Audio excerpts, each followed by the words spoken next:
They need like a TV there for everyone. Closed caption. Oldsmore has it. I'm not sure if they have TVs facing the commission. I'm sure they can pop whatever they want. We can check them out. Usually Mark's checking during the game.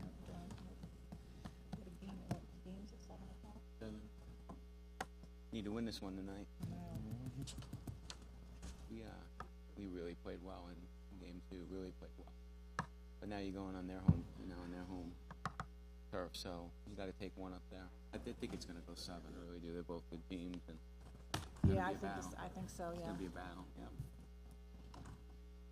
Remember what button? The red button. Red button. David knows that one too. I'm telling you. Yeah. Gotta know your exit plan.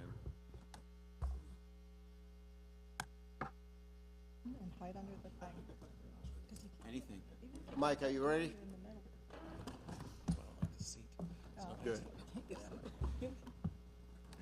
I now call to order the regular session meeting of the Board of Commissioners of the City of Tarpon Springs on Tuesday, May 3rd, 2016 at 6:30 p.m. Good evening, everyone. I would like to welcome you to our commission meeting, and I want to thank you all for being here tonight. Roll call, please. Mayor Alahouzes, Here. Vice Mayor Tarpon. Here. Commissioner Banther. Here. Commissioner Sieber. Here. Commissioner Slattery. Here.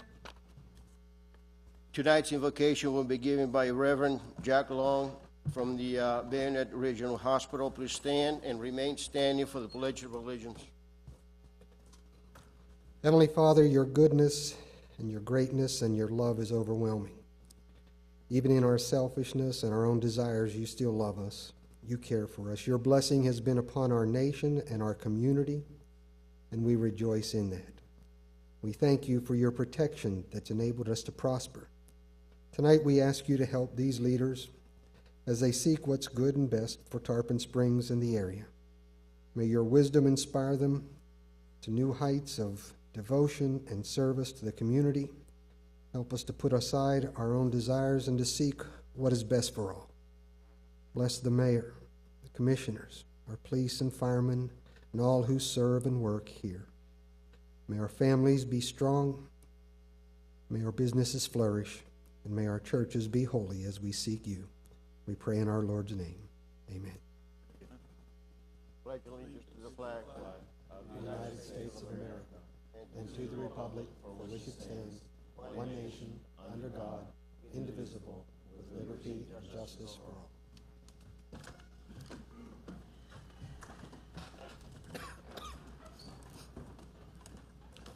The first thing on the agenda is public comments. We'll now go to the public comments on the items that will not be discussed tonight.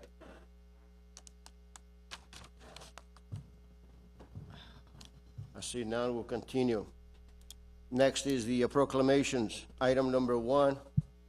We have a proclamation to read.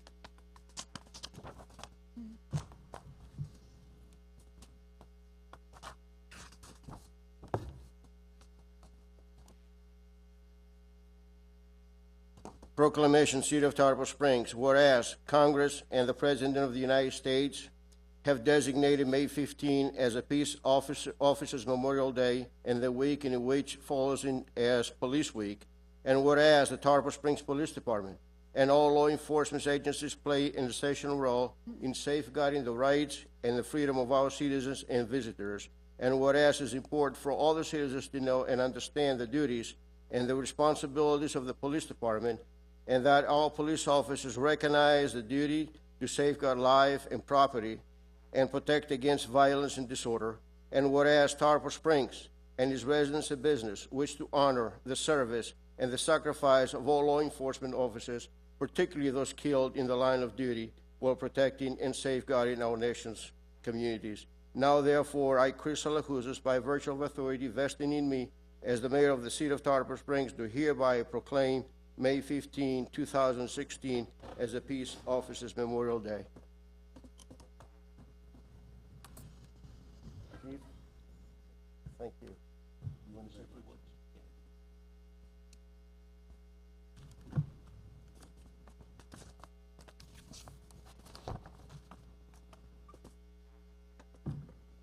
As you know, police work is an honorable and noble profession. It's also a profession of service and dedication. It's also a very dangerous profession. The men and women who put on uniform every day know that going into it.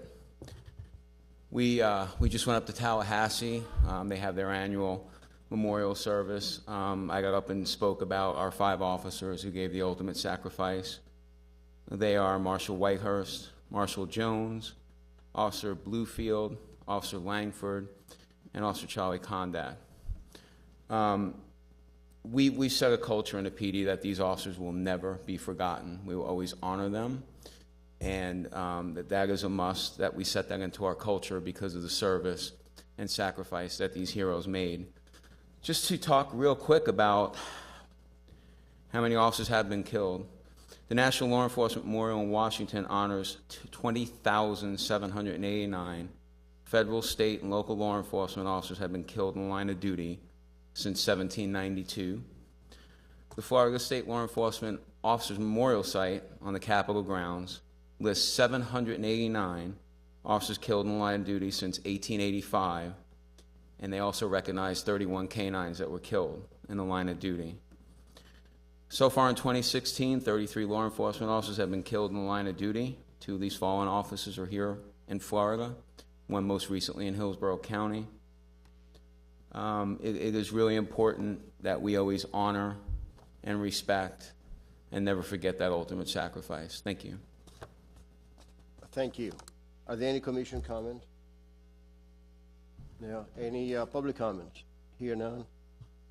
Let's move on.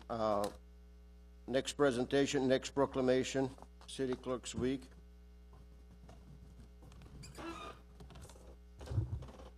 Proclamation, City of Tarpon Springs, Florida.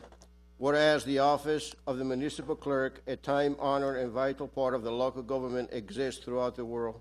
And whereas the office of municipal clerk is the oldest among public servants, and whereas the office of municipal clerk provides the professional link between the citizens, the local governing bodies, and agencies of government at all levels, and whereas municipal clerks have pledged to be even mindful for their impartiality, rendering equal service to all, whereas municipal clerks continuously strive to improve the administration of the affairs of the office of municipal clerks, and whereas is the most appropriate that we recognize the accomplishments of the office of municipal clerk and further extend appreciation to our city clerk, Irene Jacobs, and deputy city clerk, Michelle Manusos, and the office staff for the vital service they perform and their dedication to the city of Tarpon Springs. Now, therefore, I, Chris Alajuzas, by virtue of authority vesting in me as the mayor of the city of Tarpon Springs, do hereby recognize the week of May 1st through May 7th, 2016, as the Municipal Clerks Week. We have 2 proclamations, one for our city clerk, Irene Jacobs, and also the deputy city clerk, Michelle Manusos. And I would like that to present to Ms. Jacobs.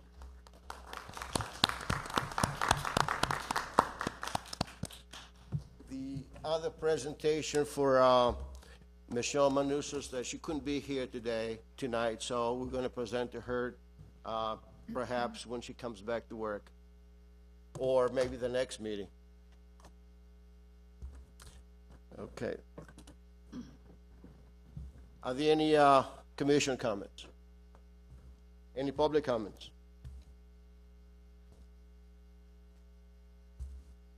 I personally would like to thank our city clerk, the deputy city clerk, and all the staff there. They couldn't ask for any better staff. They're always there to provide us with the outstanding service, not only to the BOC, or not only us, to the commissioner, but to the public as well. We're very fortunate to have professional staff like the office of a city clerk here in Tarpon Springs. So thank you very much. Thank you. Also, Honorable Mayor and Board of Commissioners, on behalf of myself and my staff, we'd also like to thank you for recognizing the clerk's office this evening and for the proclamation. Thank you. The next item on the agenda is the National Day for Prayer. Commissioner Panther will do the presentation. Yes. proclamation for the city of Tarpon Springs, Florida. Whereas when women and men of all backgrounds and beliefs are free to practice their faiths without fear or coercion, it bolsters our religious communities and helps to lift up diverse and vibrant societies throughout the world. And whereas in America, our nation is stronger because we welcome and respect people of all faiths, and because we protect the fundamental right of all peoples to practice their faith how they choose. And whereas today, as we pause in solemn reflection, we celebrate the religious liberty that we cherish here at home, and we recommit to standing up for religious freedom around the world. Whereas prayer is a powerful force for peace, justice, and a brighter, more hopeful tomorrow, and whereas it is fitting and proper to give thanks by observing a day of prayer in the city of Tarpon Springs, while recognizing the need for the strengthening religious and moral values in our city, state, and nation. Now, therefore, I, Commissioner David Banther, by virtue of the authority vested in the mayor of the city of Tarpon Springs, Florida, do hereby proclaim May 5th, 2016 as National Day of Prayer. Reverend Jack Long and Socrates. And Jason.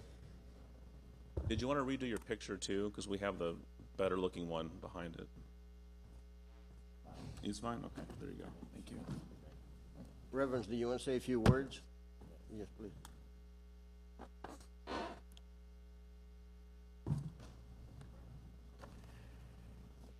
It's a blessing, the city of Tarpon Springs, to take the authority and honor the people, the citizens of the city, and pray with all the people around the United States. Our President of the United States, the Congress, the Senate, and the Supreme Court declared this day, May 5th, the day of prayer in the United States of America.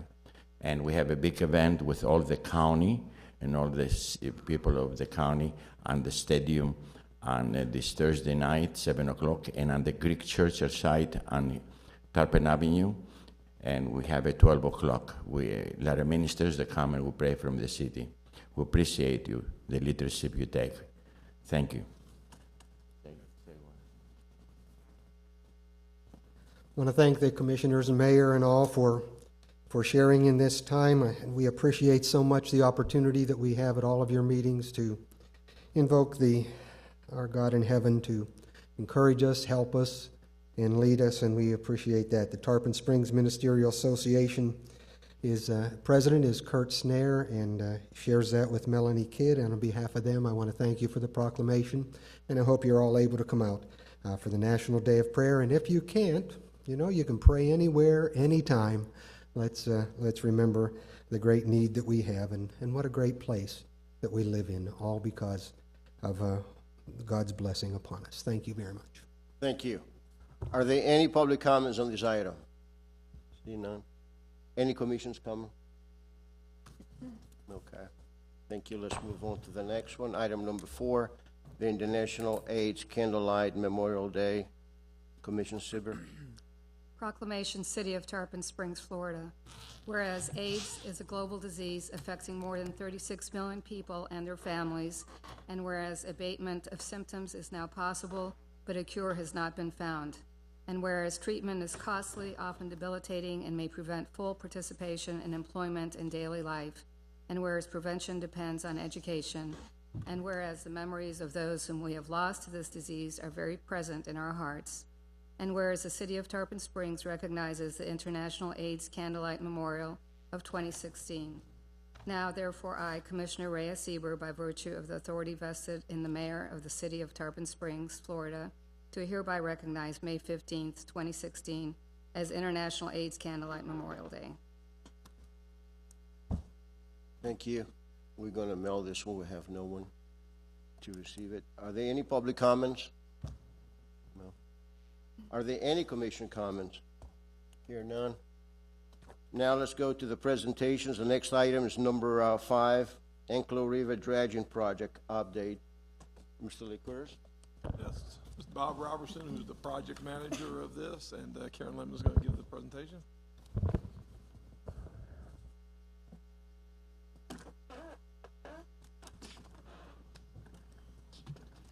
Good evening. I'm Bob Robertson, Public Services Program Manager. I have a few slides to share with you tonight. I'm here tonight along with Economic Development Manager Karen Lemons to provide a brief introduction and update on the Anklet River dredging project. I've been asked to serve as the project manager for this, and I'm happy to do so. Also here tonight is Marine Commerce Committee Chairman Pandali Canaris, so I'm glad to see him here. About the project. Historically, the Anklet River and the navigation channel has required maintenance dredging on about a 20 to 25 year cycle. Last time it was dredged was 1998. By the time we work our way through the process of executing this project, getting it moving, will certainly be, and getting it completed, will certainly be within that 20 to 25 year time frame. So just some context of a time frame when we're doing it here. So about the project. The Anklet River maintenance dredging is what it's called. It's a maintenance dredge, and I'll explain what that means in a minute. But this project would be a federally authorized project with operation and maintenance responsibilities assigned to the U.S. Army Corps of Engineers. What that means is that the Army Corps has responsibility for doing this project. And with one large exception, the funding for the project is entirely through the Army Corps, and I'll get to that as well. I mentioned maintenance dredging. What that means is that the project wouldn't be, the scope of the project wouldn't be to dredge the entire river and the maintenance channel. It would be targeted, cherry picking, if you will, looking for the spots that need to be dredged. So you don't have to do the whole thing. You just hit the areas that are in dire need. The project would be defined as a shallow draft project. As it implies, it would be a shallow dredge. We would be competing with other projects for dredging, some of the other large ports like Tampa and Jacksonville, for example. What that means is that our project has a lower priority to the Army Corps of Engineers than some of the larger projects that have a larger commercial value. But that doesn't mean our project is not important. Again, the project is a U.S. Army Corps of Engineers project. It's not a city project, but the city has a very important role in making this project go. Our role is that of the local sponsor. What's involved in being the local sponsor is formally requesting the maintenance dredging, which has been done via Commissioner resolution back in December. It also involves securing land for the dredging spoils, the securing of the land through a lease or purchase. We're estimating now preliminary estimates of a cost range for a spoil site somewhere between $750,000 and $1 million. And for perspective, back in '98, the cost came in around $660,000. At this point, the work we're doing is preliminary. We're doing research, trying to find available land. We'll be exploring the options for lease, purchase, or maybe even a hybrid option if there's some that we can come up with. And exploring options and opportunities for funding for the spoil site. That is the cost that would be the city's responsibility. And as we get to a point to making a decision on that, certainly we'll be coming back to the board with more information. We'll be vetting it through the Marine Commerce Committee, so you'll have input from that committee. When we get to that point, we'll of course come back to the board. The other responsibilities include securing the route for pipelines that's associated with getting the dredge material to the spoil site, wherever that winds up being. And a very important part of this is securing U.S. congressional support to back funding for this project. And again, the major costs involved would come from the federal government because, as I said, it's a federal project. And I'll hit on that here in a minute as well. I want to talk a little bit here about the execution of the project, how you go about getting this done. It's really done in two phases. The first phase is sorry about that, echo. The design and permitting phase. Estimated cost to be about $300,000. Eligible for full federal funding. Get some details here coming up. Duration would be about 18 months to complete design and permitting. After that, the second phase is the channel restoration itself for the dredging. We're estimating that to be about a $4 million project, or phase of this project. Again, eligible for full federal funding. And the duration would be about 4 months.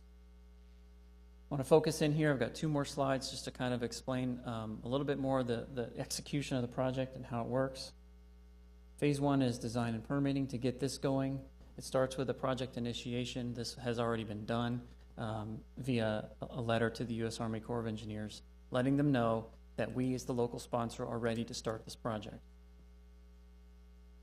The next part of getting phase 1 started is securing congressional support for funding. In order for the Army Corps to begin phase 1, they have to have the money encumbered and appropriated through Congress. I want to be clear, the Army Corps is happy to do this project. They're ready to execute it. What they need is funding. They need a congressional appropriation to begin it.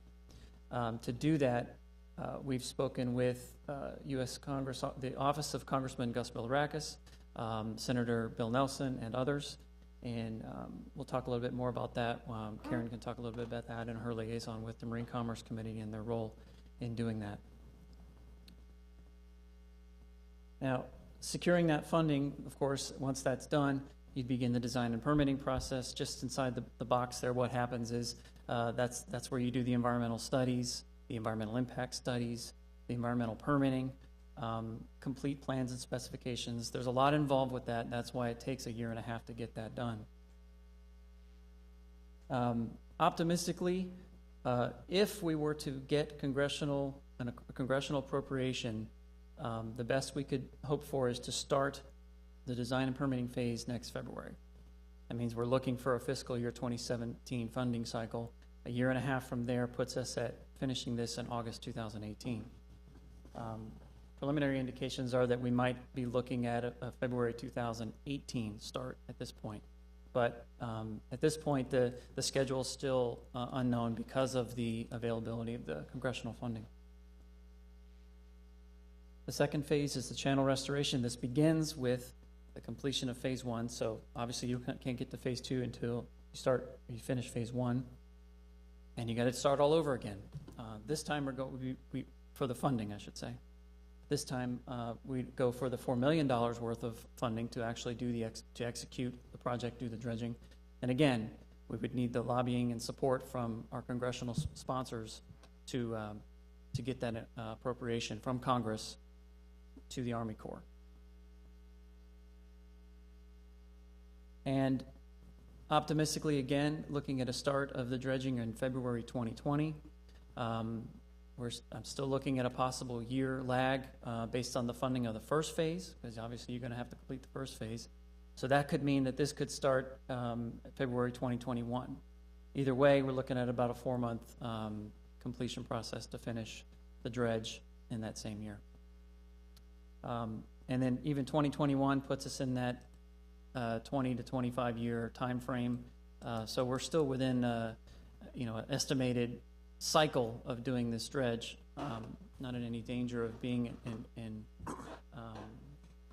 of exacerbating a problem. But this is an important project. We recognize that, and the Marine Commerce Committee has recognized that as well, trying to move this forward now.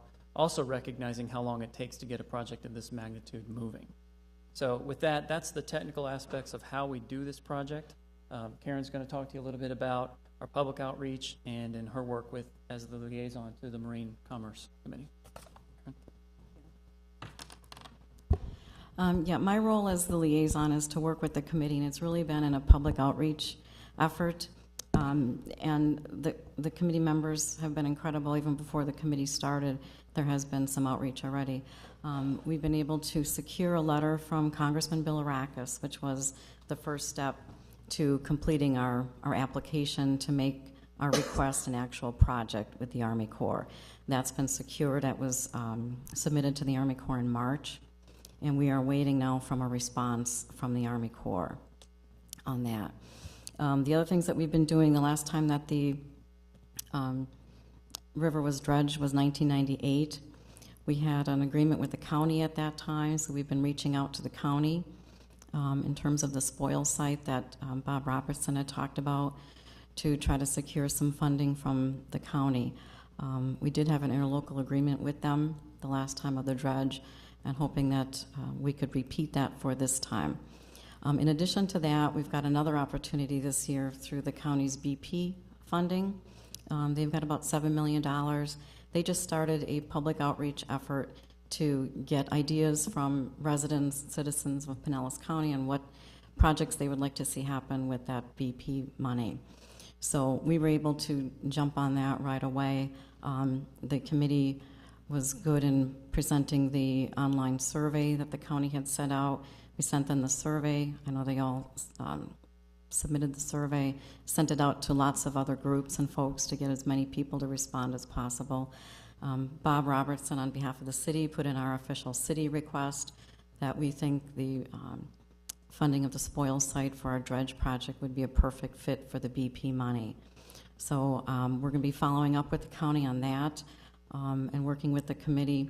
The next steps at the county, they've been talking about having public discussions, forums, having some workshops at the epicenter to try to get what was probably a lot of ideas for funding projects down to the projects that they're going to select. So the Marine Commerce Committee has a huge role in that public outreach to try to get our project through the top with them. And as Bob was talking about the congressional support, again, the outreach to Congressman Bilirakis and Senator Nelson has been huge. We've been in contact with both of their offices. The next steps with Congressman Bilirakis, we're going to be sitting down and meeting with him. The Commerce Committee is working on doing a boat tour of the river for the congressman and others who could come along so that they understand the importance of the dredge and they understand where the dredge is needed. It'll help them as they're trying to convince their colleagues in the House and Senate to fund this project. The more information they have, the better that they can help us in securing the funding. So those are some of the things that we are doing as an ongoing effort, just trying to get a lot of public outreach and support. There have been 2 newspaper articles that were very helpful to us, I believe. The first one was in the Tampa Bay Times from a reporter who was at one of our committee meetings. She did a very nice story on it that did get some calls to us asking what kinds of help we might need. Then there was a follow-up story in a Forward Florida. It's a quarterly magazine. It's a business magazine. They also have an online presence. And that story talked about the St. Johns River and how our waterways are being neglected in some part. But it mentioned our project as one that, from a smaller river project, that we're working on it and trying to get some funding to do a dredge. So it was nice. I believe that probably came from the Tampa Bay Times story. So the more we can get the information out and just let people know that we're working on this, I think the better it is. I just want to thank the Commission for your support and the Commerce Committee for all of their efforts. They're the ones that know about the river. The members of the committee either have boats on it or are doing fishing, shrimping, and they have those stories that can be told to the people that we need them to be told to about why this is important. Numbers are important, but it's also helpful to tell them what's happening in terms of a boat owner who can't get the shrimp boats in, or people that are getting stopped on banks and aren't coming into the river anymore and losing business opportunities. So going forward, it's a nice project to work on, and we're just looking forward to fruition. Thank you for the update, and I want to thank you both for giving us all that information. Are there any public comments on this item? Please come forward, state your name for the record, your name and your address for the record, and you'll be given 4 minutes.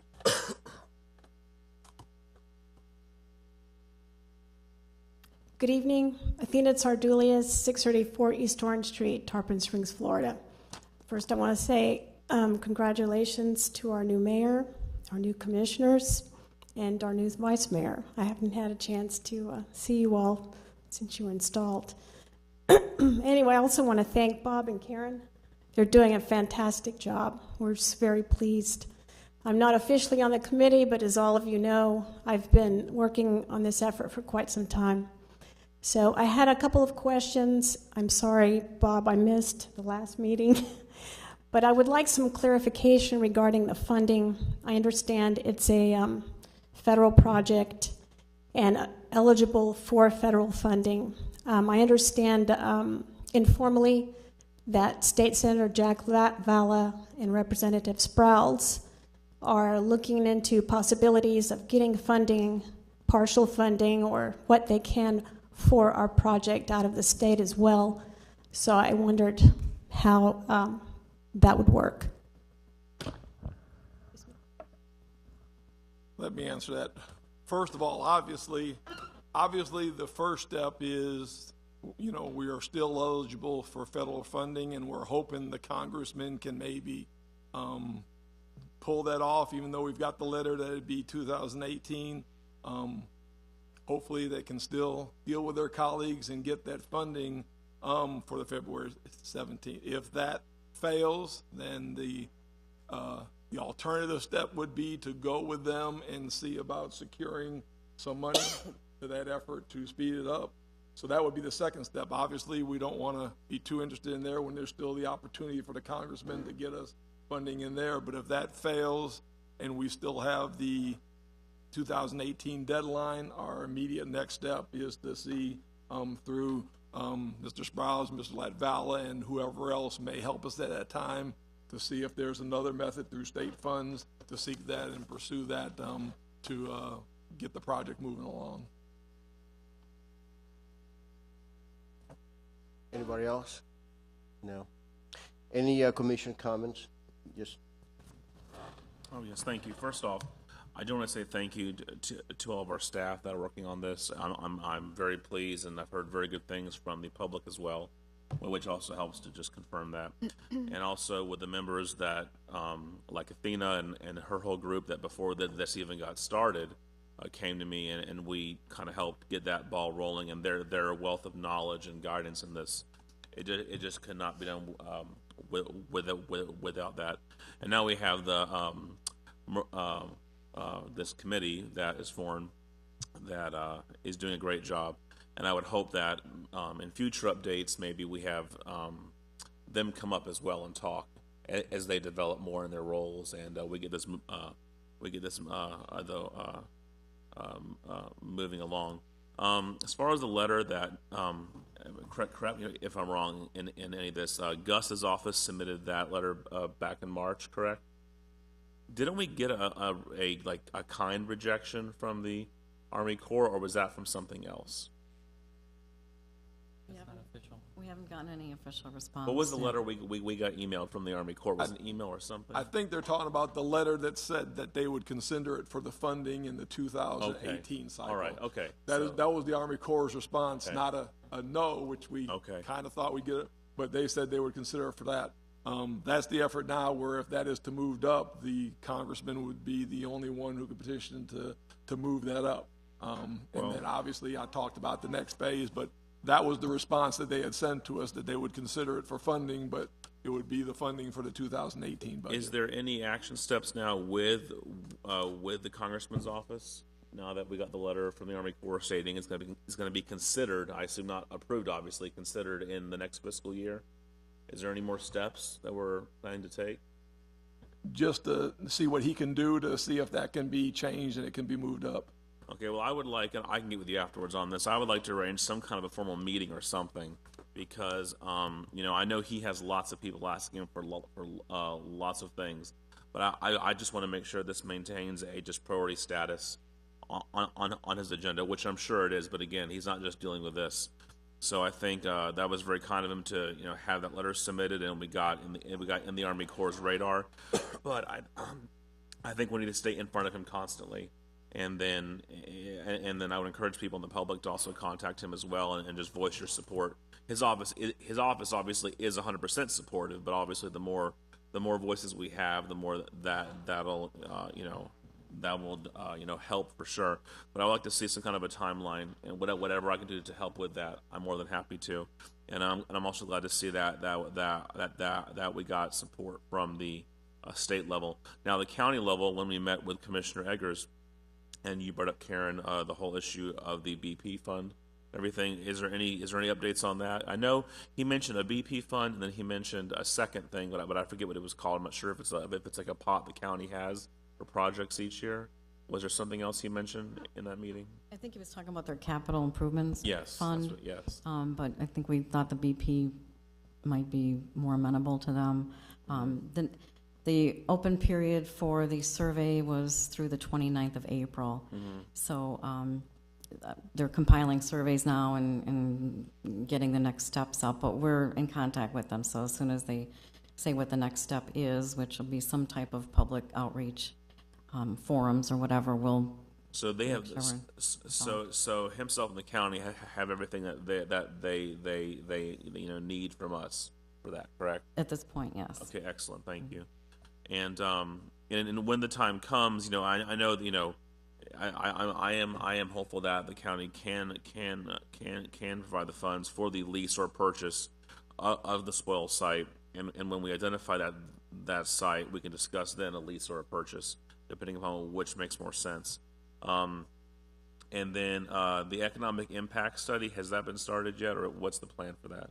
No, we're putting together the scope of work for that. Okay. And then that'll go out to. All right. I just want to make sure, and I've spoken with you, I think, on this. Just we have, heavy involvement as you usually do with people that would be affected by that. So not just bring somebody in to do it, but have them meet with, key influencers down there that have knowledge, and I think that would just help that be just a better project in that case. But I think everyone's work on this, I realize, it is far beyond my pay grade. I'm just the person that's loud and trying to push it along, and this is a goal for my second term. I think it's vitally important to keep that a working port and not just a tourist attraction. And so I'm willing to do whatever I have to do to make sure that happens. And I can't thank staff enough for the extra hours that you've put in, and for for like Bob as well. Your expertise on the job's invaluable, and all those that serve on the committee as well. Thank you. And again, Karen, working on that project, we think it's especially important if we have to go to the state for the money. That economic study, we think, is money well invested, not only to get it on, but to get it from keep being vetoed by the governor. We know what the governor's interested in jobs and that. So we think the importance of this, especially if we go to this phase, or if it gets funded by the feds, still going to the state to get some money for this project, this economic portion, this expenditure is really an investment, because to get anything, I think, through the state and the assistance of it, and to get it to keep from the governor's veto at the end, we're going to need the jobs and what it provides for the economy, and we think that's a sure sign to get it approved and stuff. So that's the major reason why we're moving on that and going to get that done if that time comes up. Thank you. Vice Mayor Tarpon. Thank you. I obviously want to thank everybody involved in the project staff. I think you're doing a great job, and everyone that's on the committee and not on the committee that is dedicating your time and resources to a very important project for numerous reasons. And I definitely want to recognize and thank Commissioner Banther for all your efforts and being the liaison and spearheading this. Obviously takes a lot of time away from your schedule, so thank you. Bob, in terms of the spoil site, can you give us an idea as far as size, ideal of a parcel, ideal location, whether or not it can be vacant land, or if there's any if paving isn't good, or tell us a little bit about the spoil site, so all of us up here and abroad can kind of put on our thinking hats as far as where that may be ideal. Sure, no problem. What we're looking for in a spoil site is something at least about, it's going to depend on what the nature of the materials are that come out of the dredging, but something on the order of 7 acres or more, probably 7 to 12 acres, something in that range. What we're looking for is obviously a vacant site, one that we can develop to put temporary stormwater holding ponds on so that the spoils material can be watered. Ideal sites would be close to the river so that the water has a chance to flow by gravity back to the river. even more ideal sites have multiple stages where that water gets natural vegetative treatment before it goes back to the river. Obviously an upland site so that it has the chance for that water to percolate into the ground, or so we can hold it. One comment I'll add to that is when we begin phase one, part of what's involved in phase one during the design and permitting is geophysical, geological and hydrogen and soils testing. And the soils testing will tell us a couple of things, but one of the things it'll tell us is how much silt is in the areas we want to dredge. Silt is a factor in where you can use those spoils. If there's a low amount of silt, that means that material could potentially be used for beach renourishment. So there's an opportunity there for possibly expanding or renourishing Howard Park, if we're using county money, Sunset Beach perhaps, or other uses. I would say that the best thing for us to do conservatively is to plan for a spoil site, just like in '98, where all the spoils are treated on the one site. But I wanted to just mention that there's other opportunities that we'll be looking at when we get into the design. In terms of the piping for the actual material coming out of the river, like can that pipe go across a road? Can it be run over with cars, or what's the deal with that? Yeah, there's multiple options. You could sneak one into a storm pipe. I wouldn't recommend that. Sometimes you maybe just open cut a road and put a temporary pipe underneath the road, depending on if it's a city road, county approves it. Yep. There's plenty of ways to do it so that a pipe that can be installed safely. Thank you. Ms. Iber, yes. Yes, I want to also thank and repeat what Commissioner Banther and Tarpon said, all of you that worked so hard on this, and I know we want this done tomorrow, and unfortunately, it's a long process. Actually, Bob, you just answered one of my questions because it did deal with spoil sites. I thought I had heard that Dunedin had used some of their dredging materials had used Honeymoon Island to deposit some of their dredging materials, and I wondered if we could use Sunset Beach or Anclote Beach for our materials as well. So I'm glad to hear that we may be able to. What is, just out of curiosity, the minimum draft when this dredging is completed? I think what the goal is 9 feet. Okay. I remember I brought that up. This shows the mean water level. Though that's more than that's annoying, but I think the answer is 9 feet. Yeah, about 9 feet. And I also wanted to repeat, what was said here tonight about getting funding from the state. I spoke to Senator Latvala this last week, and he is interested in bringing that back up in 2017. So we need to continue to do what we can to get funding wherever we can, I believe. So let's not forget, the state funding as well as the federal funding, and stay on top of that. Thank you. Thank you. Certainly will. Mr. Robinson, I have a couple questions to ask you. Sure. One is, have we done a survey of the river already? The last survey was completed in 2014 by the Army Corps. They do it every 2 years. Which is still good. Yep. Okay. And they will complete a new one before the project begins. So we have 3 different steps to take. One is for the spoils with $750,000 to $1 million, $300 for the design, and $4 million for the dredging. We are going to look at that as 3 different items, so this way we know what people are going to approach for what. That's we probably decided how we're going to do that. That's probably the safe way to approach it. Yeah, and the reason I'm saying that is Commissioner Panther and Commissioner Sieber, they're talking to state representatives as well, and I also talked to Congressman Billy Rackus, and he's very interested to help us, and he's expecting that we go there and talk to him in person.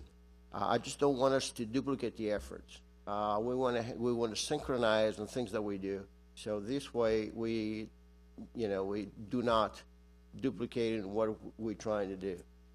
We need to be more, as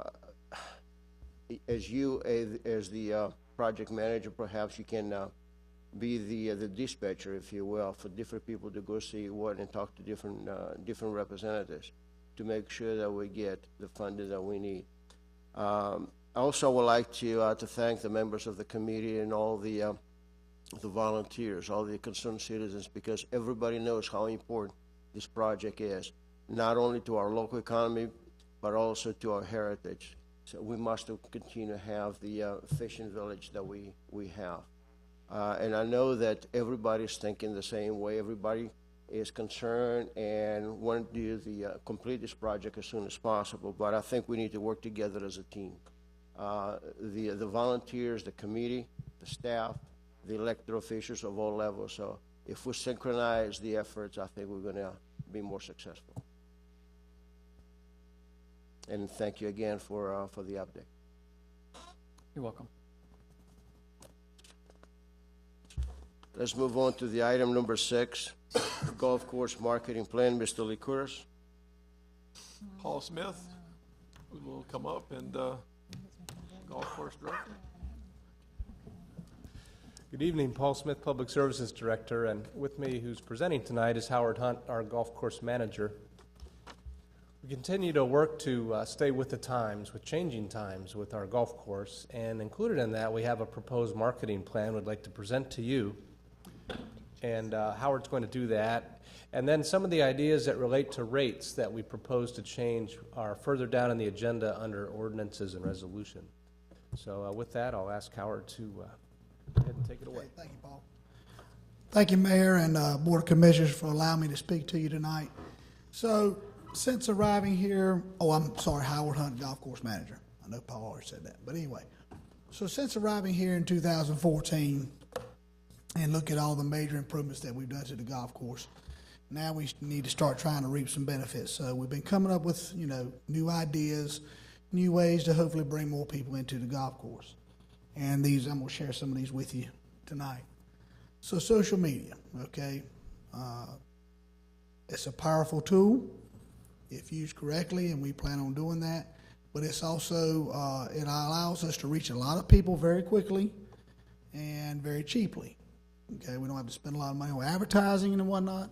So I've got some statistics for you. So y'all maybe know all these already, but 74% of all internet users use social media. 50% of shoppers have made a purchase using the social media and the network and the internet and whatnot. 47% say Facebook has the greatest impact on their purchase behavior, and Facebook is the most visited website in the world. Now, we're going to utilize Facebook, but also utilize Twitter and Instagram as well.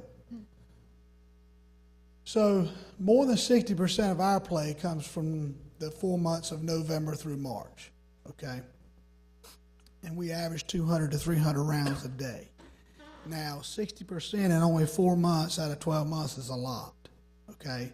So over half of it occurs during those 4 months, and so we're really busy during that time, don't really have room for a whole lot else. But what it shows you is how slow we get during this time of the year, okay? And what we've got to do is make ourselves more available, more recognizable during May until next November, okay? Because that's where we got room on the tee time sheet, okay? And so that's where we need to play. So the market we're really looking for is to get the younger people, 18 to 49 really, okay? These are the locals. These are the people that are here year-round. They've got the expendable income. They want to come play golf. They want to come play at a nice golf course. But we're taking care of the nice golf course part, okay? But we got to get them to Tarpon Springs. So when you see these two statistics, 18 and 29-year-olds, 89% use social media. So they're on Twitter, Instagram, Facebook constantly, okay? Even the 30 and 49-year-olds, 82% of them are using social media. So we got to be able to reach these people, and this is a great way to do it, we think. This is how they get their information, their news. I mean, nobody hardly even reads the newspaper anymore. So we're hoping to be able to utilize these things. So since we started our Facebook page on April 1st, we've had 82 followers. It's gone up a little bit higher than that since. And on our first post, over 50% of our followers within 8 hours saw that. So it just shows you how quickly they get the information. And a little bit of side note, I hope all of you maybe saw it in the papers, but we had a gentleman play golf about 3 weeks ago who made 2 hole-in-ones in 1 round. Okay? So that's pretty amazing, right? Takes a lot of us a lifetime to make a hole-in-one. Sometimes we don't even do that. We don't reach our goal there. So we had a gentleman made 2 hole-in-ones in 1 round. So when he came in to the clubhouse, we actually, started talking to him, got his information, took his picture, okay, put it on our Facebook page. In 24 hours, we had 840 views, okay, about those 2 hole-in-ones. So that's 840 times Tarpon Springs Golf Course went out in like 24 hours. Since then, we've got, I don't remember what, Nate, he's a young man who helps us in the golf shop. I think we've got like 1,500. It's doubled even more than that. So we feel like this is a powerful tool for us to reach these people. Spoke to a gentleman who was playing golf the other day, and he wanted to know what holes did that guy make his hole-in-ones on. So, we get the information out there. Hey, come play at Tarpon Springs.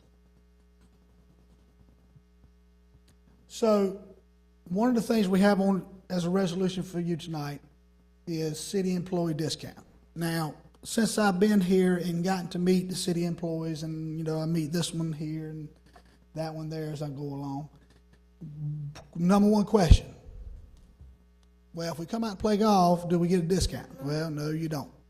So what I'm trying to do is reach out to these guys and ladies and men who work for the city. We want them to come to Tarpon Springs Golf Course to play their golf. Now, I don't know how many people that are city employees that play, but I know there are some because I get asked a question, okay? So we need to reach out to these people. I want them to feel comfortable with coming to Tarpon Springs. I want them to be able to come to Tarpon Springs. And I think it'll help us not only raise a little bit of extra revenue, but also strengthen our position in the community, create good fellowship, because that's what golf is all about, okay? And even with the discount, now we're proposing 25% off of our regular rate, whenever that is, and we have a whole half a page of rates because we got different times of the year. But give these employees a 25% discount whenever they come. And even with the discount, we're going to bring in some revenue that we haven't been realizing. Because as of right now, I only know of one city employee that plays anywhere remotely on a regular basis. And when I say remotely, I mean once every 3 weeks. We'll also ask them to have their ID with them when they come, so we make sure they do work for the city. Hopefully, if we pass that tonight, we get some interest from the city employees. Maybe we can create a city employee league late in the afternoon on Sunday afternoon after 5 o'clock, or Saturday afternoons, or Friday afternoon at 5:30 for this time of the year. Get these people out and get them involved at the golf course. Also, we want to start offering maybe some daily low-cost incentives, some things that don't cost us a whole lot, that might be enticing to a customer, i.e. such examples, range balls. We could do a free bucket of small balls on Tuesday with your paid round, free hot dog Monday, give them a free hot dog when they come out to play on Monday, maybe a free beer on Friday, free draft beer on Friday when they come play their round. Just something that's a little bit of an added benefit for them to bring them to the golf course, not costing us a whole lot of money. We want to add a super summer twilight rate. We now have a twilight rate that starts at 4 o'clock in the afternoon, and it's $20. We want to move that up to 3 and add one at 5. This is for the working man or woman, okay? He gets off work at 5. They can be at the golf course by 5:15. Gives them an incentive to come play 9 holes.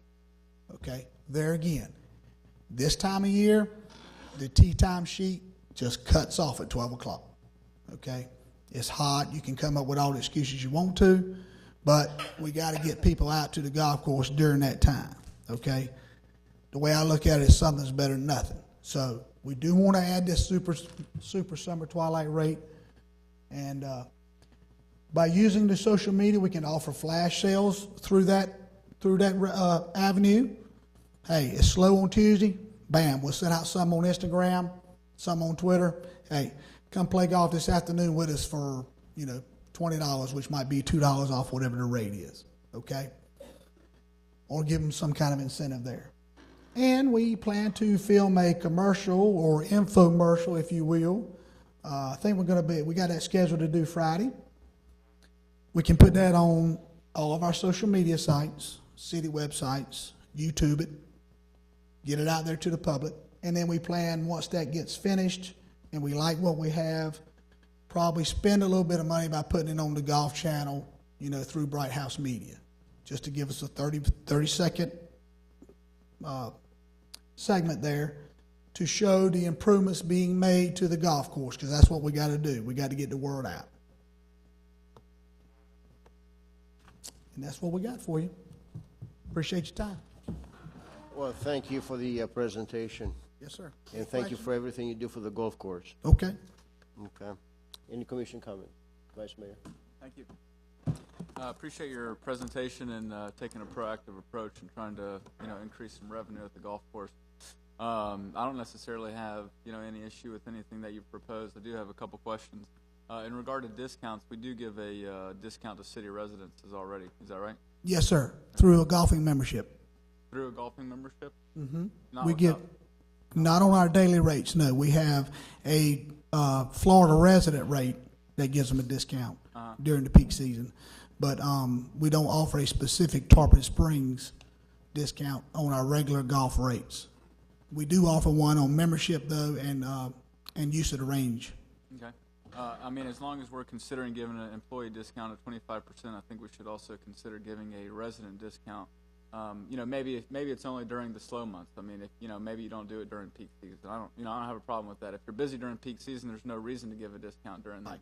But if we're looking to really generate some additional revenue, if it's only a discount through X amount of months, it's additional revenue. I don't think we should have a problem with that. So you may want to consider that. Okay. Let's see, I had something else in your presentation too, but it was mainly the discounted rate. But I appreciate what you're doing. So thank you. We're trying to get there, so hopefully these things will help us. Yes, I also appreciate it, and I understand because I know that probably most businesses in Tarpon Springs drop 50% during the rest of the months. I see it happening in businesses all over town, and we're all looking for ways to increase business. And I love some of your ideas. Filming a commercial, I think, will be beneficial, getting it on the Golf Channel. And this is why I've been asking also for a comprehensive marketing plan for the city of Tarpon Springs, because I think we can all use some help during these off months and need to look at doing more marketing as a city, which would help the golf course as well. Absolutely. So. It's a hand-washing effort. If the golf course brings in people, they may go out to eat, later on that evening after they played a round of golf. If something brings them into the city and they ride by the golf course, they go, oh, okay, we need to stop there and play golf. So, yes. Thank you. It needs to be a collaborative effort. I agree. Commissioner Panther. Yes. No, I don't play golf at all. I tried once. It didn't work out too well. My dad said no more. We've got clinics. You don't know my lack of ability. But I have your Facebook page up here. It's off to a really great start. I kind of dabble in tech and media stuff. One thing I see a lot of just around town and anywhere, really, it's like if you go to a place, and I've seen it at a gun range in Georgia even, if you check in on Facebook, like you check in, you show that you get like 5% off. Correct. So if you're not doing that already, I would encourage you to have that promotion maybe for a while. Say, hey, check it on Facebook, show it to the clerk, you get 5 or something % off. Great idea. I just know. Q Dog's Barbecue, fantastic pulled pork there. They he says he gets more revenue from his Facebook marketing than anything he's ever been sold as far as traditional print. So I think it's wonderful that you're taking that whole route and this whole new approach. And I would just encourage you. I think it's a wise idea to have the discount for city residents, especially during the slow season. And I think that might bring some more people out. But really push that Facebook. Have the discount for checking in on Facebook. Maybe have a discount for liking it on Facebook, because obviously you're at 87 likes because I just liked you. Okay. Thank you very much. All right. So you're at 87 likes. So you know, the more likes you get, obviously the more people are going to see. You saw people, what you said about 800 folks saw your one picture off 84 whatever likes. So that's just going to grow and grow. So I would focus on that, and then yes, we do need a comprehensive, you know, whole marketing plan for Tarpon, because if you play golf, you're going to be hungry afterwards. That's correct. But I don't know, hey, you know, maybe you get some more of these discounts. I might come just drive a golf cart around. Yeah. You know, Or just on patrol. the wife might need to go shopping while he's playing, Oh, right? she always goes shopping. I don't have to worry about that. Yeah. Slavery? Thank you. Isn't it like and share? Is that what you're supposed to do? Like and share? Share, There yes. you That's go. correct, yeah. I learned that during the campaign. But Howard, thank you for the presentation and for thinking of some great ideas, bringing business to our golf course.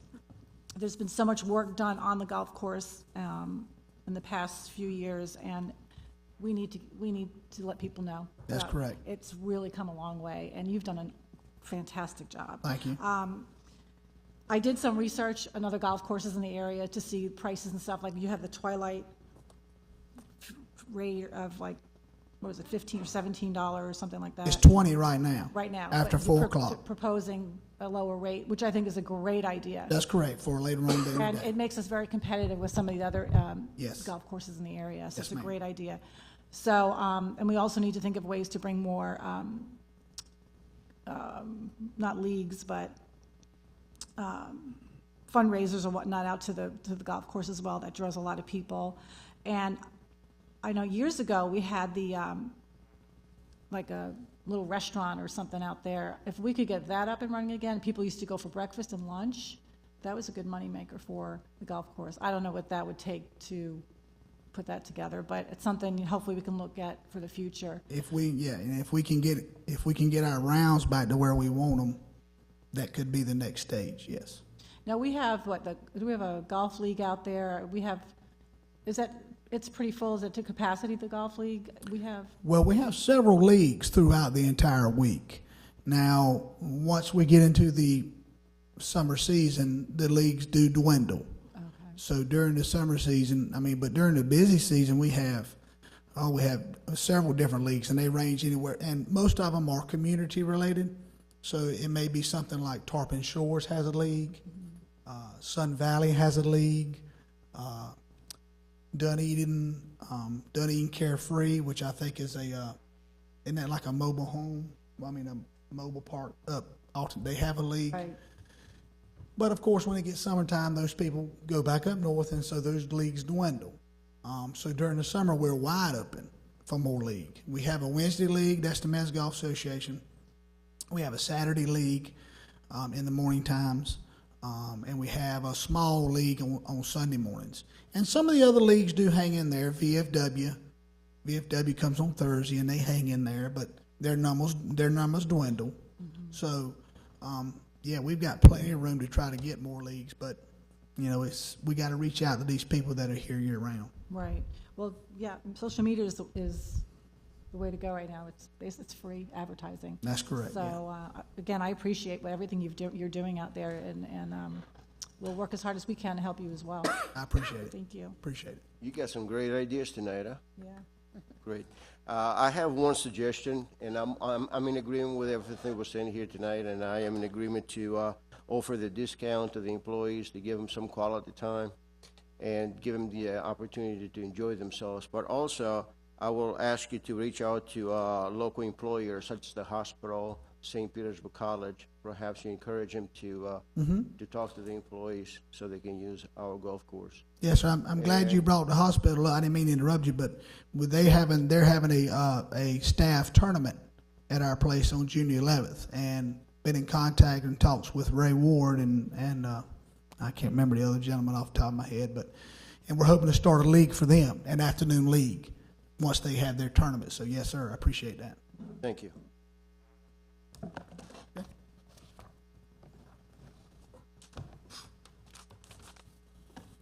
We're now moving on to consent agenda. 7-8, April 5th, 2016, regular session, current board. 7B, April 5th, 2016, regular session, new board. 7C, April 19, 2016, regular session. Item number 8, satisfaction, release of lease. Attorney fees, Thompson, Sizemore, Gonzalez, and hearing invoice 83,824. Item number 10, approve name change Verizon, file number 10, number 140073-N-DM. Item 11, award file number 160050-C-RS, copiers, state through state, Florida contract, number 600-00-11-1. 12, award file number 160096-N-RS, single source of purchase of 6 wheel pump motors. 13, renew file number 140076, CDM, purchase of sodium bisulfate. Mr. Liqueurs? Before we do that, anyone wants to pull any of the items? No. I have a question for our city attorney. 7-8 was minutes of the previous board. Commissioner Slider and I, we were not part of the board at the time. Are we going to vote on that? Yes, you are. Okay, thank you. Are there any public comments on this item? Any commission comments? No? I need a motion. Motion to approve. Second. Roll call, please. Commissioner Slattery? Yes. Commissioner Sieber, Yes. Commissioner Banther? Yes. Vice Mayor Terapany? Yes. Mayor Alahouzes? Thank you, yes. Special consent agenda item number 14, ratify file 160088-E-RS, emergency in water main, repair at Live Oak Street and Safford Avenue. Mr. Liqueurs. This is on the special consent agenda, obviously, because it was emergency work that you're approving after the fact. As you know, it's our 20-inch water main break. You see the process in the backup, that it was repaired and at the cost of $174,459.33, which was lower than we had expected. So I know that is a big number, but we thought it could get up to $250,000 or so. So as you know, that's our major water distribution line, major thing. So I think all in all, it came out. We got a good price and got the work done. Paul Smith's here. Is under him that happened. If you got any questions on the actual what was done on the project, other that's in the backup, and is brought forward after the fact for you to approve under the emergency ordinance basis to satisfy the ordinance. Are there any commission comments? Vice Mayor. Thank you. Yeah, my questions are in regard to that intersection as a whole. I know that we've spent like hundreds of thousands, if not over $1 million in recent years, you know, in terms of infrastructure there for water mains, sewer mains, et cetera. So as far as this most recent and current break, that I read in the backup where it happened at a 90. Was that 90 an old 90 or a new 90? No, that's part of original water line work there, yes, so an existing 90. Yeah, so where I was going with that is seeing if we had any remedy, et cetera. So are we is that area basically all new infrastructure now? Well, that portion is. What we did is replaced a fitting that was leaking there. So it does seem like a high dollar amount, but considering the size of the pipe, the depth of the excavation was very deep, actually, and the restoration that was involved. But the actual infrastructure replaced was pretty much just the 90 degree. That was all that was needed. So if that answers. So the 90 is a new 90 on old pipe? Well, the pipe's in good condition. That is something that we checked out when we were down there. Mm-hmm. Appears to be in good shape. This was mainly a leak that the best way to replace it was replacing that particular part. Sure. Thank you. Commissioner Panther. I just want to say thank you for the 100th time for the employee mark that opened the gate up for us to be able to exit during that time of construction. That was a huge help. So seems like we've been trapped in. I lived there 4 years. We've been trapped in at least half of those 4 years. So that was a huge help for us. Thank you. Just a story so I can tell the rest of the commission on one of our newer employees, a second in command of their town function.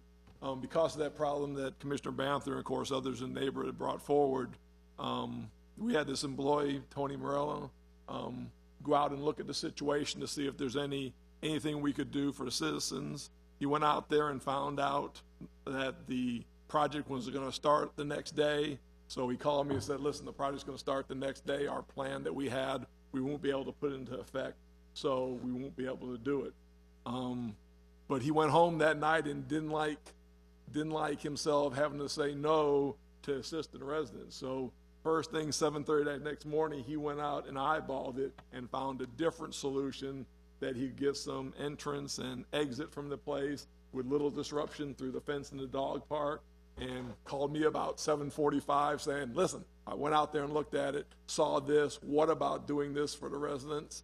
And we're able to put that forth. But then, again, that's a new employee who had to say no and didn't like saying no to the public, went out there, looked at it again, and found a different solution to bring forward and have some relief for those residents while those projects were going. So hopefully you'll see Tony. He'll be something will come up with Tom and him. He'll be at the meeting. But again, we've hired several new employees in higher positions for those jobs, the water jobs and stuff, and that just shows you we've got some good people from other places and that are concerned about the citizens here, and took the extra step to call me first thing next morning and find another solution to a problem that we didn't think we could solve.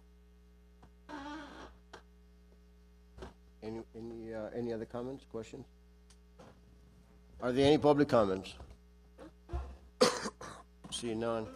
Mr. Smith and Mr. LeCours, please convey my appreciation to the employees for doing a good job in restoring service to our residents. I have a question to ask.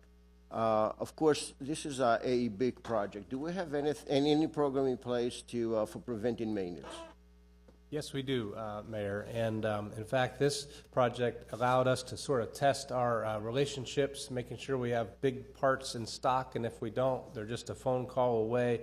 On the bigger scale of things, we're taking a look at our 10-year CIP, and this 20-inch water line will be somewhere in that to make sure that we are in a position to respond should we have another emergency.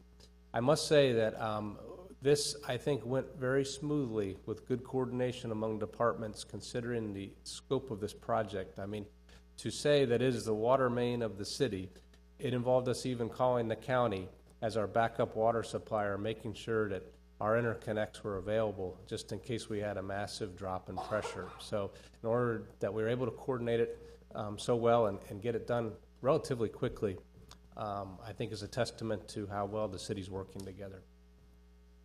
Thank you. The chair will entertain a motion. Motion to approve. Second. Roll call, please. Commissioner Slattery? Yes. Commissioner Sieber, Yes. Commissioner Banther? Yes. Vice Mayor Terapany? Yes. Mayor Alhouzes? Yes. Next item on the agenda is ordinance and resolution, item number 15, resolution 2016-14, golf course rates. Resolution 2016-14, a resolution of the Board of Commissioners of the City of Tarpon Springs, Florida, authorizing changes in the fees utilized by the Golf Course Division of the Public Services Department, including adding a super summer twilight rate, adding a 25% employee discount, and providing for an effective date hereof. That's Resolution 2016-14 by title only. Are there any questions? Any commission questions? No. Any public comments? I see none. I will entertain a motion. Move approval. Second. Roll call, please. Commissioner Slattery? Yes. Commissioner Sieber, Yes. Commissioner Banther? Yes. Vice Mayor Terapany? Yes. Mayor Alhouzes? Yes.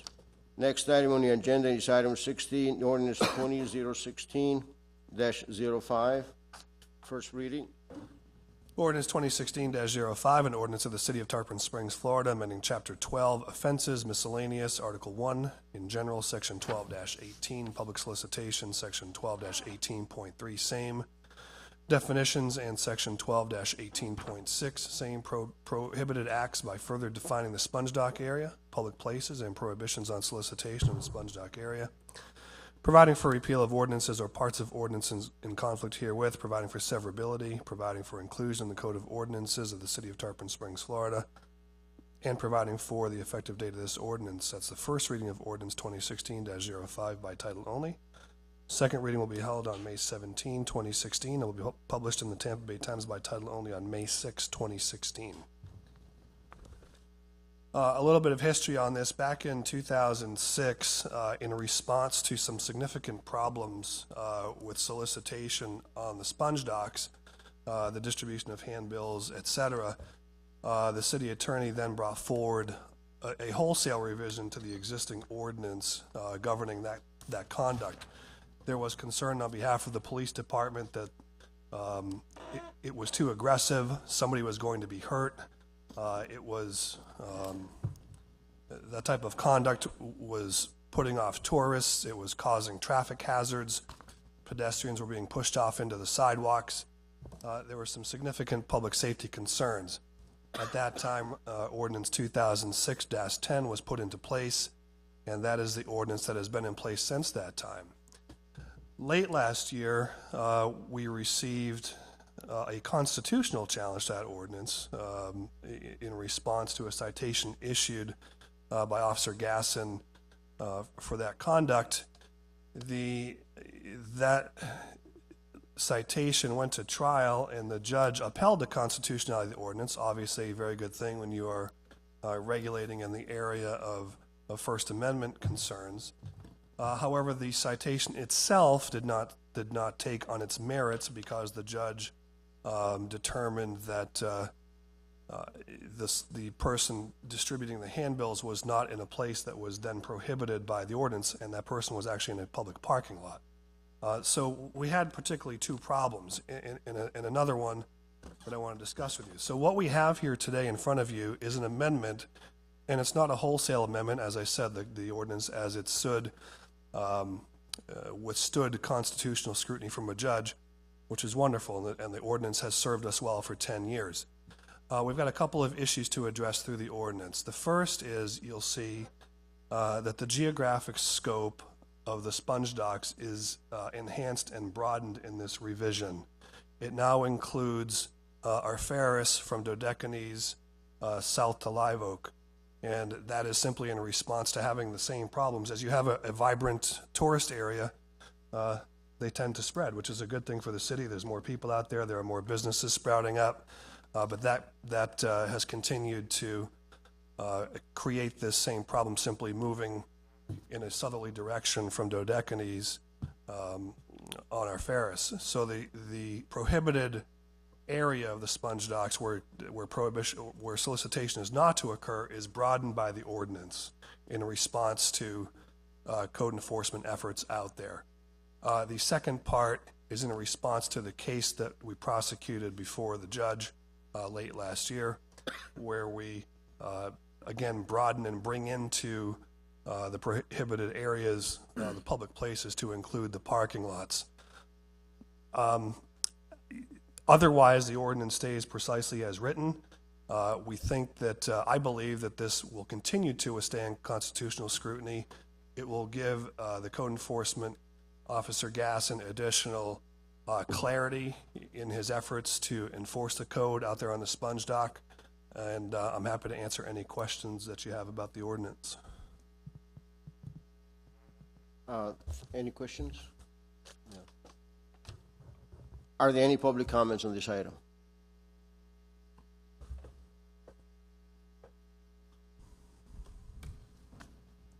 Good evening, Mayor, Commissioners, Chief. When you look at the ordinance and the way it's been drafted... Could you please state your name? I'm sorry, Jerry Theophilopoulos. I live here in Tarpon Springs and also practice law here. When you look at the ordinance and the way it's been drafted, there were some issues that did come up in court, and I was involved in 3 of those cases. The judge made a ruling, and it was Judge Carballo here in Pinellas County, the county level, made a ruling that, you know, if somebody's arm goes over the imaginary line between the sidewalk and the property line, and that arm is handing out a solicitation, you're violating this code. And I would agree with his ruling there, but the changes that are being made are strictly because of those 3 cases.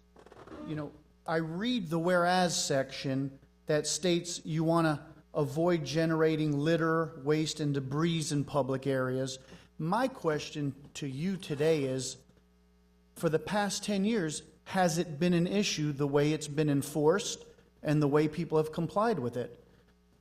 It also asks, there's an interest in maintaining safe flows of both pedestrian and vehicular traffic, particularly in heavily traveled commercial areas. Again, where are the issues that it hasn't been working properly? And finally, it says it's in the best interest of the health, safety, and welfare of the citizens. I'm going to tell you what this is about. This is about an amendment to the Naomi Kitsos ordinance. She's a successful businesswoman here in Tarpon Springs, and there are certain individuals, not the city, not the police, but other owners of businesses that don't like to see her be successful. So I would ask you, does it need to be changed, or do we want to keep Naomi Kitsos and her employees from handing out flyers, solicitation business flyers, on her personal, privately owned property that is open to the public? She owns one of the boat lines that takes cruises out to to Anclote Island in those areas. Those business solicitations are crucial, and those business solicitations are taking place on her property that she owns, the business property. What this ordinance, the way it's being changed, is saying if you're within your business establishment, there's no definition of business establishment, but I'm presuming it is the actual building. Why? Because it talks about areas where you can't hand out solicitations, business solicitations, parking lots, driveways, alleyways. And these that may be privately owned but open to the public, you're basically doing a taking. You are taking their property and the way they utilize it and keeping them from doing their business. I would urge you not to agree to these amendments. If they do pass, I'm not going to sit here and kid you. It will be litigated, and I'm confident under constitutional law we will win. I don't think the city needs to spend tens of thousands of dollars with this litigation. But when it passes, because I'm presuming it's going to pass, because I think there's a lot of people with deaf ears in this city that don't want to listen to the people. But when it passes, Naomi Kitsos will be the first one out there on her own privately owned property, which is open to the public, handing out solicitations for her businesses. That, in my opinion, you can't prevent. And by broadening the definition of the sponge docks, you're encompassing all those buildings, all those parking lots. And again, I would urge you not to do it. I think there's enough teeth in the way the law is written currently where you can keep your flow of individuals and you can keep your flow of cars. And it hasn't been an issue. Because if it is, I'm sure we'd hear the statistics here today, and I haven't heard them. Thank you.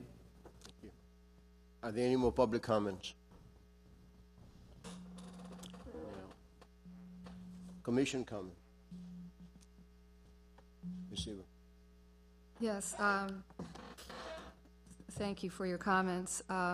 With all due respect, and I would let Officer Gasson answer to this, but I don't believe that there haven't been any violations to solicitation, and I'm not talking about Naomi, I'm talking about other business owners who are outside their 20 feet or outside their businesses who are soliciting on the sponge docks, because I personally witnessed them since I'm a business owner down there. So, you may be right about Mrs. Kitsos, but I do believe that there have been some violations on the docks, and so I believe this this does need to be changed. So I just wanted to make my comments, and I would offer Officer Gasson to maybe speak on whether he has had some situations on the docks. Thank you, ma'am. Officer Steve Gasson, Tarpon Springs Police. I have had other complaints, both phoned in to patrol and through code enforcement. Primarily, those have all been right now, with the exception of approximately 4 citations I've written in the last year. I have spoke to other business owners, provided them with paperwork information regarding the ordinance. Other than Naomi, one of the gentlemen's actually here who I spoke to personally about passing out pamphlets down on the docks as well. Hope that answers your question. Thank you. Vice Mayor. Thank you. Questions for the city attorney. In terms of the private property that was mentioned, what are your thoughts in regard to that, and also the proposed litigation? Well, and I'm going to call him Jerry. I hope he doesn't mind because his name is almost as difficult or perhaps more difficult than mine to say. Jerry and I disagree sometimes. It's not the first time it's happened, and it won't be the last. The ordinance has been researched. I think it will hold up in terms of private property. We know we can't regulate on private property. We don't have any question about that, but we're having the reach problem. And Jerry just told you he doesn't necessarily disagree that's a violation of the ordinance. And so the language has been changed to account for that problem and account for the fact that that is a violation. So in regard to this ordinance and what the proposed changes, is there anything that says a property owner can't basically do what they want in terms of soliciting on their private property? No. So they can solicit on their private property? They can. That's your understanding? Correct. But they can't exceed the bounds of their private property. But they can't what? Exceed the boundaries of their private property. So what's the dispute, Jerry?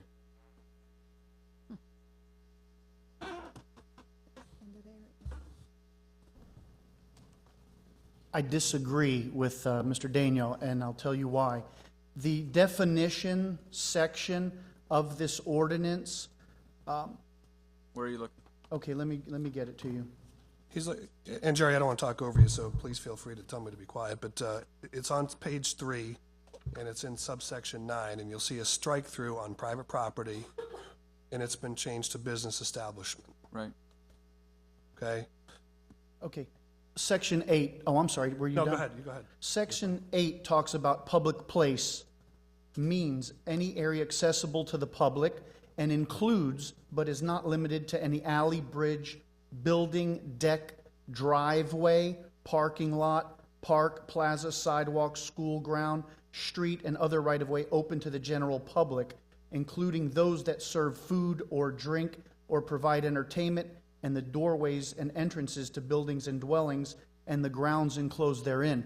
If you read that in conjunction with number 9, right. What is a business establishment? They're taking it as the actual building.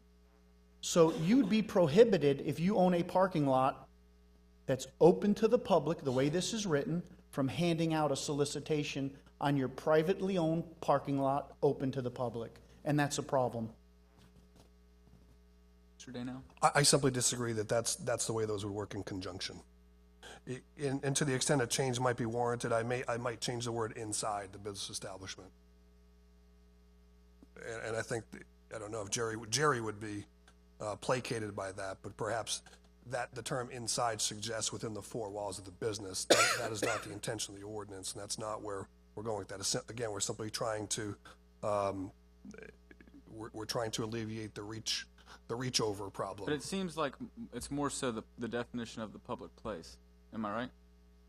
Yes, and if you look at section 10 on that same page, sponge dock area shall mean for purposes of this section, if you go further down in the middle, and shall include all sidewalks, public places, parking lots, right-of-ways abutting Dodecanese Boulevard.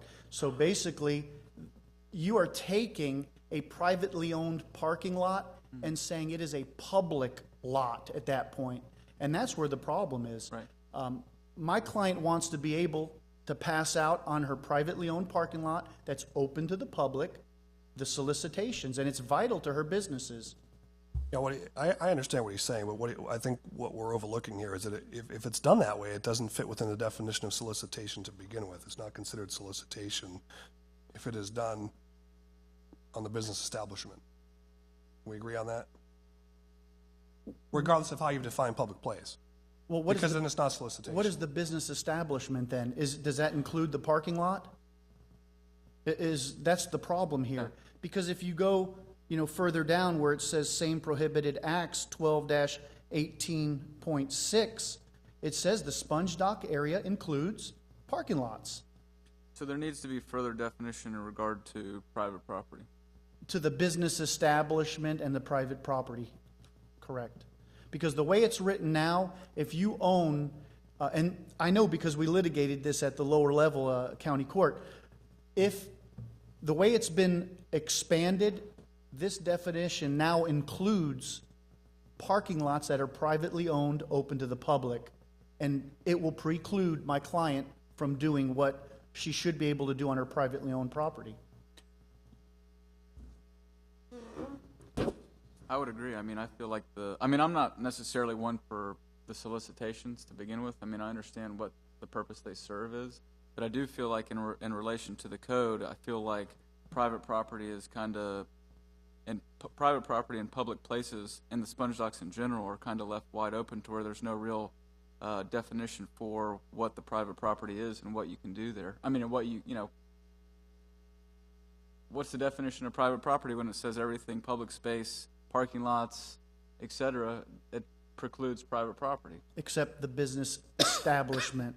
Inside the business establishment. Depending on how you interpret Right, business establishment. Those are my thoughts. Yes, I have the same concerns that we might. I'm in support of the goal of this ordinance, and I'd like to have it see. I would like to see it passed eventually, but I'm in agreement that I think we need some clarification. That would worry me in the fact that if there was any gray area where a parking lot that is privately owned, that someone could not pass out literature on that parking lot, would bother me. As you know, not to get lofty, but private property to me is kind of the top of my list of rights to protect. And so I would need more clarification in the ordinance for to get my vote of approval. But I'm in support of it as a whole for the reach over, as we discussed, and things like that. I would like to see that cleaned up. I think the dogs have really improved in the past few years with the number of things we've done here, and many of the things that the owners have done on their own accord. So again, the ordinance as a whole is good. The goal, I would like to see it pass, but for it to get my support, it would need more clarification, securing the rights for people to pass out literature in their parking lots. And just one quick thing: did you approach the city prior to tonight? I found out about this today. Okay, I just always say it's kind of my thing. Just I would have liked to get this resolved before the meeting, but if you just found out about it today, then it's not. I mean, I just can't blame you for that. So, but I always would like to have this done before we get to a meeting, so we can have a clean ordinance passed, and we don't air out semi-litigation in public. So that's just a comment. Mayor? I'm sorry, go ahead. That's okay, go ahead. I was just going to say, I mean, I totally agree with Commissioner Bantham, and I'd move to defer and ask that the two attorneys get to discuss this further and, somewhere find a meeting of the minds. I mean, I just feel like it's too open-ended based on what we discussed tonight. If I can say something, because I would hope you wouldn't defer this. I'd like the city attorney to explain more what he's talking about the park, because again, I don't read it that way of somebody in the middle of the parking lot. Yeah, I don't understand, and from being one who's enforced the people who consistently violate this thing, and believe me, we wouldn't be there. The people know the criteria, and they're repeated violating nowhere close to what this is what causes. I think if you would explain to them again, you've got a big parking lot, what the restrictions of this, if it adds anything to it about them reaching out of that parking lot, stopping people on the sidewalks like they didn't do it, as opposed to being in the middle of the parking lot at something and doing it. Explain what the difference of this ordinance is than is now, because if you see Section 8 has been there all along. Right. So I think explaining that in probably a simple word or two might alleviate that without having to go to another I think two words will eliminate that, because we all know the problem. I'd be happy for y'all to get on the same page tonight, but I mean... Jay, would you... Commissioner Slattery has a comment. No, I have to agree. The sponge docks have come a long way when it comes to solicitation in the past few years, thanks to what's been done accomplished up here in the commission. But I want to see us come to, there's a little vagueness possibly here that I'm hearing. Maybe if we can just tighten it up a little bit and come to an agreement. And again, it has to come back to you a second reading. So will we have to defer it, or can we agree that there might be some changes and then just vote on it on the second reading? That would be my recommendation to you. Okay. But we've heard the defense side, and Gary makes good Mayor. money from us defending cases, though. We've heard his side. I want to hear our attorneys decide on what that is, and I think you should hear that before you make that decision. I also like to comment on that. One of my notes is not enough. Well, the purpose of this ordinance today was to provide clarity to to this issue that we have down at the sponge docks. And after looking the prohibited acts, I see that parking lots and private property was not very clear to me. Also, what is the clear definition for that? And that's one of the things that I was going to ask. And I don't believe that the owner should be prohibited on their own property to be able to do whatever they want, as long as they stay in their own property and not on a sidewalk. We're talking about property rights, and I understand what you're saying, Mayor, but we all understand that we can't do whatever we want in our private property. For example, if my private property is zoned commercial, I can't put up a 12-story hotel on it. So we all understand and accept some degree of regulation of our private property. When you have a parking lot is not a business. It might be a business, but it's the business of parking, right? In many cases. In some cases, not all, I understand that. We're not trying to apply it to all. But you must understand that to the extent we're talking about a public parking lot serving no business, the city has the ability to regulate the conduct that occurs on that property.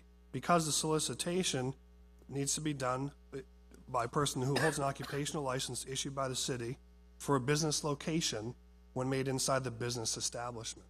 So we're getting into this problem of this attenuation, this geographical attenuation of parking lots and business locations, and that's the problem that we're trying to address. All right? If their parking lot is on the parcel, it's a business establishment. We have no ability to regulate it. But to the extent that we're talking about a public parking lot owned by the city or somebody else, that's solicitation prohibited within the geographical area of the sponge dock as defined in the ordinance. Commissioner Tarpon is looking at me. I mean, I Mayor. feel like I have good sense and I'm not following, so. Yes, and I'm even more hesitant now after hearing what our attorney said, that it's, I just, if we're going to pass something, I want it to be clean and right. And then, again, not that it's any fault of anybody, but it always kind of bothers me when we get to this point up here when we should take care of this prior, but these things happen. Mark, what is the urgency of passing this tonight? Is there a problem that I'm unaware of? No, we can defer it. Thank you. I second Vice Mayor's motion. Okay. Roll call, please. This is to defer the ordinance. Commissioner Slattery? Yes. Commissioner Siebert? Yes. Commissioner Banther? Yes. Vice Mayor Terapany? Yes. Mayor Alhouzes? Yes. Thank you. Thank you. Next item is item number 17, ordinance 2016-02. Application 1620, right-of-way. It's a quasi. Ordinance 2016-02, an ordinance of the City of Tarpon Springs, Florida, amending ordinance 2000-13, correcting the legal description of the right-of-way vacated and abandoned in Section 2, vacation and abandonment, and the easement reserved in Section 3, reservation of easement from a distance of 15 feet to a distance of 11 feet, and providing for an effective dates for its reading of ordinance 2016-02 by title only. Second reading will be held on June 7, 2016, and the ordinance will be published in the Times by title only on May 27, 2016. Good evening. Heather Earl, Planning Director for the city, and I just wanted to pass out, because I don't think it made it into your packet. I noticed when I looked at the packet online, there's actually one of Mr. Daniele's second page of his memo to you. Didn't make it, so I want to make sure you guys have a copy of that. That's just the second page to his memo. Essentially what happened here was in 2000 we adopted an ordinance, and I mean we as in not me because I've only been here a year, but the Planning and Zoning Department administered an ordinance for a right-of-way vacate. During that right-of-way vacate, they mistook the vacation area to be 15 foot wide, when in fact that right-of-way area of this right-of-way is only 11 foot. So essentially what they did by doing that and going forward with a 15-foot vacation was they created an issue that when surveyors go to do surveys, there's an additional 4 foot, whether it's measured on either side or on one particular side, that creates confusion. So as a result of a resident coming forward, what we need to do at this point is adopt a corrective action to essentially go back to just the vacation of just that 11 foot that's actually what is the platted right-of-way. This new documentation will then clear up the previous ordinance based on the record that we have developed here. And what's included in your package here is a discussion that your attorney has so graciously provided, a copy of the original ordinance from 2000-13, the actual location of the right-of-way shown on the plat face, agreement to modify the plat, which was done, and then finally ordinance 2016-2, which this is the first reading of that ordinance, which basically clears up the issue of the 15 versus the 11-foot deviation here. And with that, I can answer any questions that you may have. I don't want to go into too much detail with this. I mean, it's a very simple issue. I've talked to a lot of the residents to try to explain to them what's happened, because we, of course, sent out postcards to all of the neighboring property owners around the entire right-of-way so that they are aware of what's going on here. As a result, we had a lot of discussions to explain to them, because this is not something you generally do. A lot of them are longtime residents, have lived there for 30 years. They were here for the first vacate, and they just didn't understand what the city was doing here, that it was really corrective action at this point. So other than that, I can answer any questions that you may have.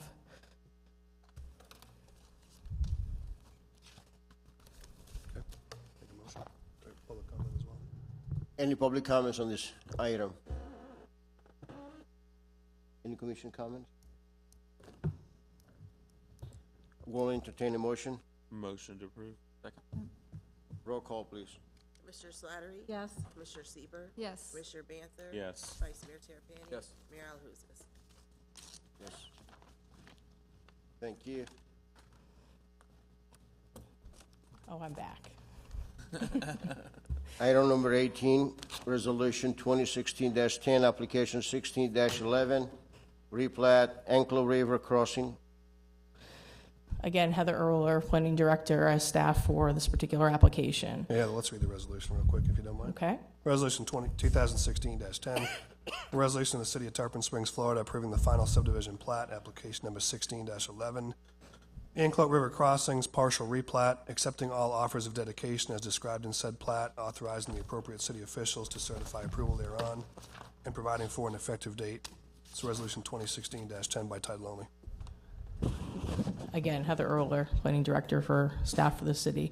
This particular resolution and this particular project is actually the culmination of this final project. At this particular point, this is the only vacant land left in Anklo River Crossing. The owner came to us end of last year, early this year, and said they would like to break up the original building that was approved. It was approved as a 10-unit single building. They asked for a modification at TRC, which was granted, so they now are allowed to do 2 5-unit buildings, which essentially is the same character of, it's the same type of building, it's going to be multifamily, it's going to meet the same connections. However, the lot lines need to change. The lot lines were established under the original plat, so this is a partial replat to take into account the fact that that's now going to be split into 2 buildings, and so they need to adjust the lines, essentially, clears it up and makes it very clean for them so that when they're ready to actually convey this property, there's no question of they own a piece of this lot or a piece of that lot. It's very clean. It's lot 27 or it's lot 28. It's not a portion of lot 27 and a portion of lot 28, which is what would have happened. So as a result, staff is recommending approval. There is no outstanding liens on the property. The surveyors have reviewed this and have no concerns with it. City utilities have already been planned for the subdivision and are approved. So at this point, unless you have any other questions that I can answer, that's what we have. Great question. I have a question to ask you. Now that we're going to have two buildings instead of one, do we have to notify the utility providers like the electric company and telephone company, any of them? No, because it would still be the same number of connections. You're still going to end up with 10 units. You're just ending up with 2 buildings instead of a single building. Okay. Any commission comment? I'll just say that I have to recuse myself from this vote. Okay. Any question? Are there any public comments on this item? See none. The chair entertain a motion. Motion to approve. Second. Roll call, please. Commissioner Slattery? Yes. Commissioner Sieber, Yes. Commissioner Banther? Yes. Mayor Alahouzes? Yes. That concludes our agenda tonight. Staff comments? No comments, Mayor, thank you. Okay. City Attorney? No comments? Mr. Licouris? No, sir. City Clerk? No. Commissioner Sieber? No comments, thank you. Vice Mayor? Yeah, I do have a request of the city manager. Mr. LaCourse and I have been collaborating on a lot of, tree planting projects around the city, and the other day we spoke about in front of the high school looks a little barren once you get to the fire station all the way heading west to Florida Avenue. The high school is a beautiful high school. We're doing a lot of great things there. We have the new swimming pool coming, and it just looks, visually to me, it looks barren because we have that center turn aisle, and it just looks wide and barren. And we talked briefly, literally briefly, about what we could potentially do there. Mark said that it was a county road, so we'd have to do somewhat of a collaborative thing with the county. There's been no further discussion. I just asked that we could put that on an upcoming agenda, Mark, for some discussion among the board in terms of if it's feasible with the county, if they're willing to do something with us. And Yes, we'll do the preliminary work with them, contacting them, seeing their favorability and stuff, and then we'll bring it back toward, like our other tree projects we brought back to you with the options and to approve. Sounds good. Thank you. Mrs. Lowry? No comment. Commissioner Beth? No comments. Okay. Well, I have a couple of things. Mr. Licouris, the 2016 hurricane season is coming up, and it begins June 1st. I'll request that the fire chief will give us a presentation on the hurricane preparedness it does every year. I believe he is on June 7th. June 7th? I'll make sure. I Great. believe I'll confirm that with him and. Great. Today I had the pleasure to attend the Chamber of Commerce, the Student Achievement Award, and that was over at the high school, honoring all the outstanding students from all the schools, from the elementary schools, the middle schools, as well as the high school. It was a very exciting. It was to be there to see the outstanding students receiving the awards for their accomplishments. So I want to congratulate them all. I want to congratulate the students, but also I want to express my gratitude to the teachers, to the principals, as well to the parents for guiding them to do the right thing. I also have some announcements to make. Thursday, May the 5th, we're going to have the music on the beach at the Sunset Beach. Commissioner Slattery will be the presenter. And also Friday, May 6th, the first Friday on Tarpon Avenue. It's a very popular event. I will encourage everybody to attend. It will be good food and music, a lot of fun. Also, I would like to welcome Friday, May 13th. We're going to have students from Plato Academy to visit our city here in Tarpon Springs. I also like to encourage the other elementary schools to do the same, to bring the students to the city hall or down to the downtown or to the Sponge Ducks to see the city and ask questions and learn more about the local government. Saturday, May 14, the Tarpon Springs Recreation Department is going to have the Spring Eagle Fest. Perhaps Mr. Licouris can tell us a little bit more about that. Are you familiar with that?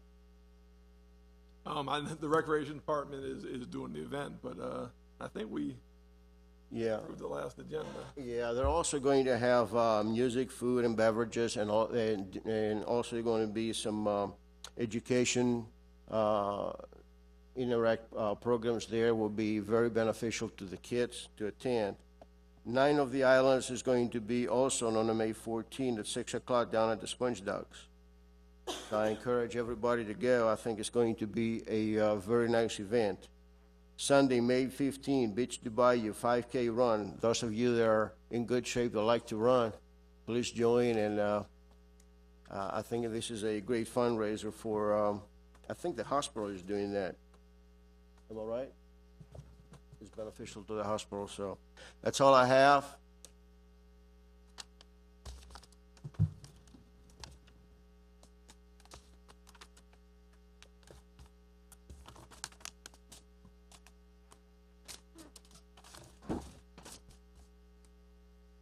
Well, that concludes our regular session, and the time is 8:20.